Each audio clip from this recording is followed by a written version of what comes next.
Aujourd'hui, on va poser une question simple, une question que beaucoup ressentent, mais que peu entendent vraiment. On parle des agriculteurs, on parle des transporteurs, et c'est normal, ils sont essentiels. Mais sans ceux qui achètent, sans ceux qui remplissent les paniers, sans ceux qui font vivre les commerces, tout s'arrête. Alors la question est simple, si les produits sont là, mais que les citoyens ne peuvent plus les acheter, qu'est-ce qui est prévu concrètement?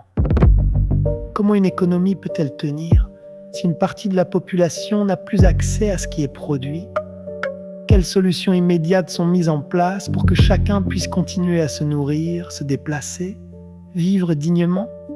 Quel délai? Quels résultats concrets? Et comment seront-ils mesurés? Parce qu'au fond, ce n'est pas une opposition, c'est un équilibre.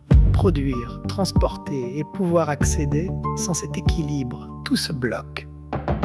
Alors aujourd'hui, il ne s'agit pas de critiquer. Il s'agit de comprendre et surtout d'avoir des réponses claires, des actions concrètes et une vision qui inclut tout le monde. Parce qu'un pays tient par ceux qui produisent, mais il vit par ceux qui peuvent y accéder. Et quand cet équilibre se fragilise, ce n'est pas seulement une économie qui vacille, c'est une réalité qui touche chacun. Alors aujourd'hui, il ne s'agit pas seulement de constater, il s'agit de répondre simplement, clairement, concrètement. Parce que derrière chaque chiffre, il y a une vie. Aujourd'hui, si rien ne change, les conséquences sont déjà visibles. Plus de difficultés à travailler, plus de charges à supporter et pour beaucoup, de moins en moins de moyens pour vivre.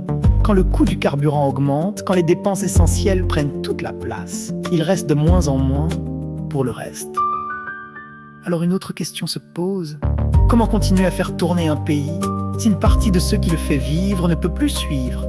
Parce que derrière ces réalités, il y a des équilibres qui se fragilisent, des parcours qui se compliquent et des situations qui risquent de s'aggraver.